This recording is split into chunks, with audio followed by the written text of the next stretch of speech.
Hey everyone, today I want to show you a quick trick on how I used Mixbus to save what was almost a lifeless mix. Here's what happened. Not too long ago I had some tracks that I was asked to mix, and I was given just a short time to do it. The project only had acoustic guitars and some vocals, and all of the tracks were recorded in a noisy room. To show you what I mean, here's a screenshot of a waveform and spectral view of a track. As you can see, the level was pretty low, and if you look here, the noise was too high and needed to be fixed because I knew it was just going to get worse as soon as I boosted the volume and started running it through a compressor and layering the other tracks. I was short on time, so I just quickly ran it through a noise reduction process that actually worked very well, then boosted the volume to a workable level. Here's the same track after these two changes, and look at this. Without even listening, you can see here that the noise is gone, so I did the same with the rest of the tracks.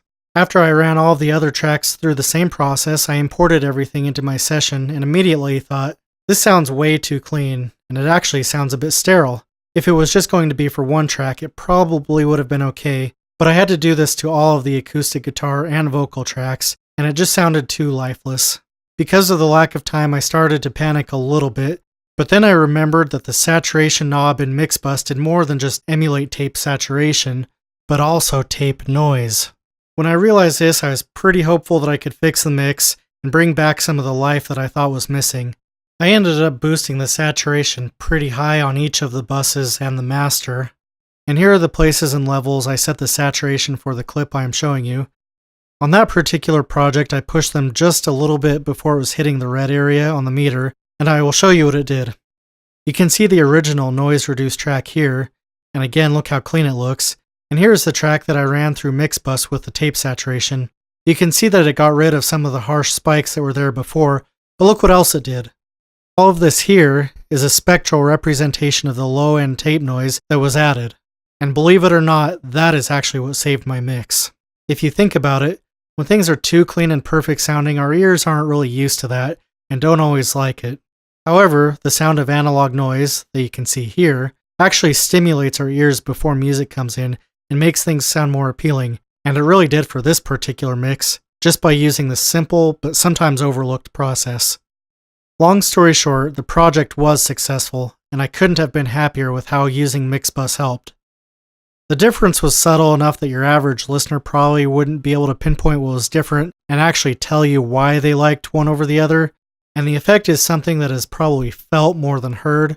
But the overall subtleness and tone, the pleasant analog sound that was added in, and getting rid of some of the digital harshness did help the overall feel and mood of the song. Before ending the video, I want to show you a short example of this, and let's see if you can hear the difference. First, I'm going to play just a few seconds of the track run through Mixbus a few times. I'm going to keep it very short so it will be easier to focus on small sections and try and pick out the differences.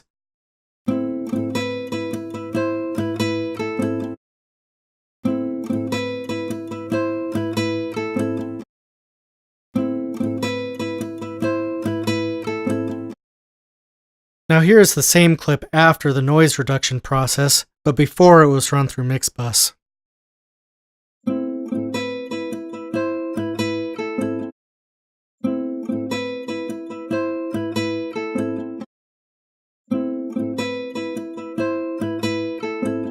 If you listen carefully to the track, there is one spot in particular that I want to point out. Let's listen to the same track that we just heard, again the one before Mixbus. And if you listen carefully to the first notes, you can hear where the guitar sounds kind of hollow from the noise reduction.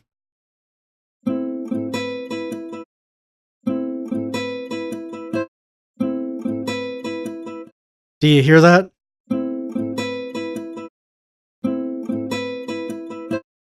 Now listen to the same track after going through the Mixbus saturation.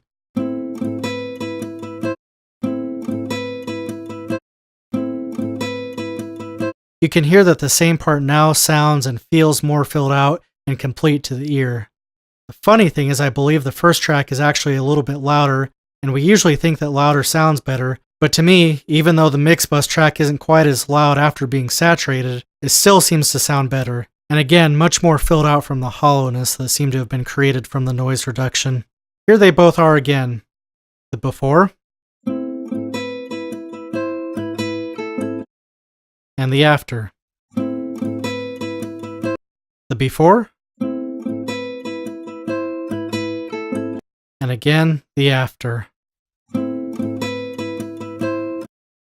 So I hope this quick tip comes in handy for some of you.